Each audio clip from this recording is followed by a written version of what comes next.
வணக்கம் மக்களை, welcome to FDFS with Mohi. அனைவருக்கும் என்னுடைய புத்தாண்டு வாழ்த்துக்கள் மற்றும் பொங்கல் திருநாள் வாழ்த்துக்கள். ஆஃப்டர் சலாருக்கு அப்புறம் இப்போ தான் நம்ம இந்த வருஷத்தில் அடியெடுத்து வைக்கிறோம். அதாவது இந்த வருஷத்தில் நம்ம பார்க்கக்கூடிய முதல் ரிவ்யூ என்ன அப்படின்னு கேட்டிங்கன்னா, விஜய் சேதுபதி அவர்களுடைய நடிப்பில் ரிலீஸ் ஆயிருக்க மேரி கிறிஸ்மஸ் அப்படின்ற படம் தான். என்னடா இந்த படம் எதுவும் காம்படிஷனே இல்லாத படம் மாதிரியே இருக்குது, நிறைய பேர் ஃபீல் ஆகலாம். ஏன்னா நல்லா தெரிஞ்சிருக்கும், இன்றைக்கி வந்து கேப்டன் மில்லர் ரிலீஸ் ஆகுது, ஐலாண்ட் ரிலீஸ் ஆகுதுன்றது. இந்த ரெண்டு படம் தான் பிக் பிக்சர் அப்படின்னு நினச்சிட்டு இருக்கோம். பட் இன்னொன்று வந்து சைலண்ட்டாக வந்திருக்கு, அதுதான் இந்த படம் மேரி கிறிஸ்மஸ். ஆல்ரெடி இந்த படத்துக்கு வந்து நல்ல ரிவ்யூஸ் வந்துட்டு இருக்கு. ஏன்னா ஹிந்தி சைட்லையும் சரி, தமிழில் வந்து நம்ம ப்ரெஸ் ஷோவும் நடந்திருக்கு, நல்ல ரெஸ்பான்ஸ் கிடைச்சிருக்கு இந்த படத்துக்கு. ஸோ இந்த படம் எப்படி வந்திருக்குன்றது தான் நம்ம டீலில் ரிவ்யூவில் பார்க்கும். இந்த படத்தோட டேரக்டர் யார் அப்படின்னு நீங்கள் எல்லாம் கேட்கலாம். ஸ்ரீராம் ராகவன். இவர் யாருன்னு கேட்டிங்கன்னா, அந்தாதுன் பத்லாபூர் படத்தை இயக்கியவர். இந்த ரெண்டு படங்களுமே வந்து பார்த்திங்கன்னா பயங்கர ஹிட் ஆகிங்க. முக்கியமாக அந்தாதுன் வந்து நேஷனல் அவார்டு வாங்கின படம். ஏன்னா இந்த படம் வந்து நிறைய டார்க் ஹியூமரும் க்ரைம் த்ரில்லரும் கலந்த படம். ஸோ அதே பேட்டர்னில் தான் இந்த படமும் எடுக்கப்பட்டிருக்கு. ஸோ இந்த படத்தில் மேலும் லீட் பண்ணியிருக்காங்க கேட்ரினா கைஃப் அவர்கள் அண்ட் ராதிகா நடிச்சிருக்காங்க. இந்த படம் வந்து பார்த்திங்கன்னா உங்களுக்கு முழுக்க ஒரு தமிழ் படம் பார்க்குற ஃபீல் தான் கிடைக்கும். ஏன்னா தமிழில் வேறு கேரக்டரைசேஷனும் ஹிந்தியில் வேறு கேரக்டரைசேஷனும் இன்வால்வ் பண்ணியிருக்காங்க. அதாவது accept Vijay Sethupathi and Katrina Kaif, மற்ற எல்லாமே ஆளுங்க மாற்றப்பட்டிருக்கு. நீங்கள் படம் பார்க்கும்போது தெரியும். ஸோ இந்த படத்தினுடைய டீட்டெயில் ரிவ்யூக்கு போகிறதுக்கு முன்னாடி இந்த ரிவ்யூ வந்து உங்களுக்கு பிடிச்சிருந்தா மறக்காமல் லைக் பண்ணுங்கள், கமெண்ட் பண்ணுங்கள், ஷேர் பண்ணுங்கள், சேனலை சப்ஸ்கிரைப் பண்ணால் மறந்துடாதீங்க. நீங்கள் ரிவ்யூ பார்க்குறீங்க, அப்படியே போயிடுறீங்க. ஸோ நீங்கள் சப்ஸ்கிரைப் பண்ணிங்கன்னா எங்களுக்கு மிகப்பெரிய சப்போர்ட் அமையும். வாங்க நாம ரிவ்யூக்கு போகலாம்.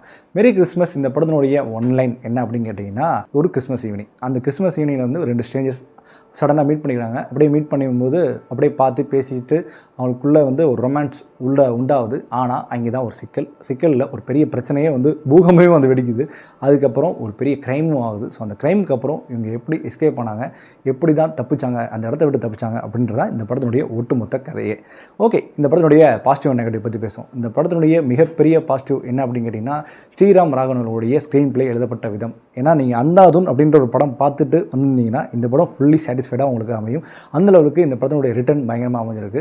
ஸோ படம் வந்து ஃபஸ்ட் ஆஃப் கொஞ்சம் ஸ்லோ பேஸாக தான் போகும். ஏன்னா அவங்க வந்து எப்படி ஆரம்பிக்கிறாங்க, எந்த அளவுக்கு ட்ராவல் பண்ணுறாங்க, அந்த ட்ராவல் பண்ணுற சீக்வன்ஸ் மட்டும் கொஞ்சம் ஸ்லோவாக போகும். ஆனால் அது எதுக்காக ட்ராவல் பண்ணுறாங்கன்றது ஒரு கட்டத்தில் தெரிய வரும். அது நீங்கள் படம் பார்க்கும்போது படத்தை ஃபாலோ பண்ணிங்கன்னா அது நல்லாவே தெரியும். ஸோ அந்தளவுக்கு படத்தில் ஸ்க்ரீன் பிளே ரிட்டர்ன் நல்லாவே இருக்குது.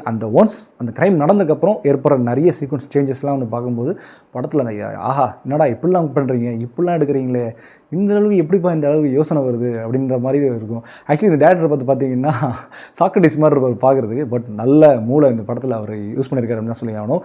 டார்க் ஹியூமரும் கலந்து இந்த மீன்வைல் வந்து அப்படியே க்ரைம் த்ரில்லர், இது நம்ம எப்படி அந்த ஸ்டோரியை எடுத்துக்கிறேன்றதை கூட கன்ஃபியூஸ் ஆகிற அளவுக்கு இவர் வந்து எழுதி வச்சுக்கிறார். அதாவது நல்ல விதமாக இது இந்த மாதிரி யோசிக்கலாமா, இல்லை இந்த மாதிரி யோசிக்கலாமா அப்படின்ற மாதிரி யோசிக்கிற நிறைய இடங்களில் யோசிக்கவும் வைக்கிறாரு ஸ்க்ரீன் பிளே ரைட் மூலயமா.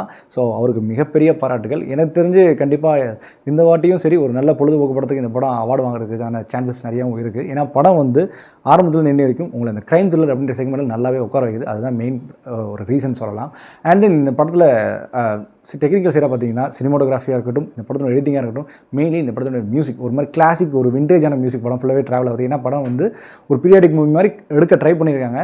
அண்ட் அது நீங்கள் பார்க்கும்போது தெரியும், ஃபுல்லாகவே நைட் அவுட்டில் சீன்ஸ் தான் இருக்கும். ஒரு நாள் நைட் நடக்கிற மாதிரி தான் சீக்வன்ஸ் ஃபுல்லாகவே. ஸோ அந்த சீக்வன்ஸ் எல்லாமே சூப்பராகவே பண்ணியிருக்காங்க அப்படின்னு தான் சொல்லி ஆகணும். மியூசிக் தான் அந்த படத்தோடைய ஒரு பேசும் பொருளாகவும் அமைஞ்சிருக்கு.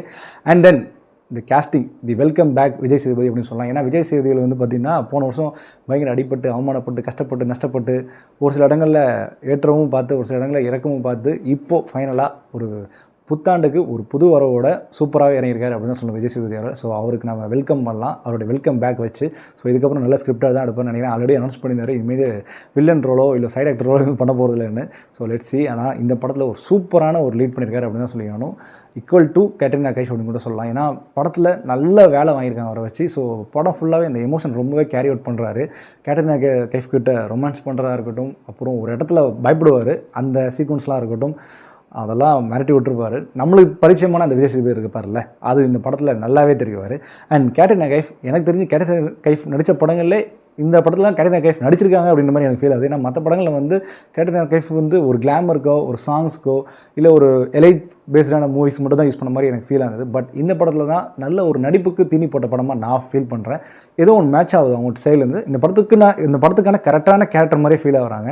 அண்ட் தீபா அவங்களுடைய வாய்ஸ் ஓவர் இந்த படத்துக்கு ரொம்ப சூப்பராகவே அமைஞ்சிருக்கு அப்படின்னு தான் சொல்லி ஆகணும். அண்ட் படத்தில் நிறைய கேரக்டர்ஸ் வராங்க, ராதி வராங்க, காயத்ரி வராங்க, நிறைய பேர் வராங்க. அந்த கேரக்டர்ஸ் எல்லாருமே சூப்பராகவே எழுதப்பட்டிருக்கு, நல்லாவே நடிச்சிருக்காங்க அப்படின்னு சொல்லணும். படத்தில் டார்க் ஹியூமருக்கு முக்கியமான அங்கமும் அவங்களும் வகிக்கிறாங்க. அது நீங்கள் படம் பார்க்கும்போது தெரியும். அண்ட் இந்த படத்தோட ஸ்க்ரீன் ப்ளே தான் இந்த மெயின் பில்லர் அப்படின்னு சொல்லலாம். ஆனாலும் இருந்தாலும் அதுலேயும் ஒரு குறையும் இருக்குது. என்ன கேட்டிங்கன்னா, நிறைய பேருக்கு இந்த படம் வந்து கொஞ்சம் அண்டர்ஸ்டாண்ட் பண்ணுறது கொஞ்சம் கஷ்டமாக இருக்கிறதுக்கான வாய்ப்புகள் இருக்குது. ஏன்னா ஃபஸ்ட் ஹாஃப் ஒரு மாதிரி போகும், செகண்ட் ஹாஃப் டோட்டலி வேறு மாதிரி போகும். அந்த கிளைமேக்ஸ் தான் டுவோர்ட்ஸ் கிளைமேக்ஸ் தான் படத்தோட மெயின் ஒரு ஸ்ட்ராங்கான விஷயமே இருக்காமல் கூட சொல்லலாம், அந்த ட்விஸ்ட்லாம். ஸோ அது படம் பார்க்கும்போது அவங்களுக்கு தெரியும். பட் ஆனால் இந்த ஸ்லோ பேஸ் நிறைய பேருக்கு செட் ஆகாமல் இல்லை. நம்ம எல்லோரும் நினைப்போம் அந்த பொங்கலுக்கு எப்படா ஃபாஸ்ட்டான படம், ஒரு ஜாலியாக ஒரு கதை, ஒரு ஆக்ஷனாக இல்லைன்னா ஒரு மசாலா மிக்ஸ் பண்ண மாதிரி படம் தான் எதிர்பார்ப்பீங்க. பட் இது அந்த மாதிரி கிடையாது. Full and full dark humour plus the crime thriller. So இது பொங்கலுக்கு ரிலீஸ் ஆன படம் அப்படின்னு தாண்டி ஒரு படம், ஒரு சினிமா அப்படின்னு நினச்சி பார்த்தீங்கன்னா உங்களுக்கு பயங்கர த்ரில்டாகவும் நல்ல ஒரு அன்எக்ஸ்பெக்டட் படமாகவும் இந்த படம் அமையும் உங்களுக்கு. அண்ட் மொத்தத்தில் இந்த படத்தை பார்க்கலாமா வேணாமா, இல்லை கண்டிப்பாக பார்த்தே திரும்பணும் அப்படின்னு கேட்டிங்கன்னா, என்னை பொறுத்த வரைக்கும் இது கண்டிப்பாக பார்க்க வேண்டிய இந்த வருஷத்துடைய பெஸ்ட்டு ரிலீஸ், இப்போ ரிலீஸ் ஆன படத்தில் ஒரு பெஸ்ட் ரிலீஸ் அப்படின்னு சொல்லலாம். இந்த படத்துக்கு நம்ம கொடுக்கக்கூடிய ரேட்டிங் என்ன அப்படின்னு கேட்டிங்கன்னா 5க்கு 3.5. ஓகே மகளே, இந்த ரிவ்யூ முடிச்சுங்க. நம்பர் என்ன ரிவ்யூ பிடிச்சினா மறக்காமல் லைக் பண்ணுங்கள், கமெண்ட் பண்ணுங்கள், ஷேர் பண்ணுங்கள், சேனலை சப்ஸ்கிரைப் பண்ணுங்கள். And let's stay with me FTFS with மோகி.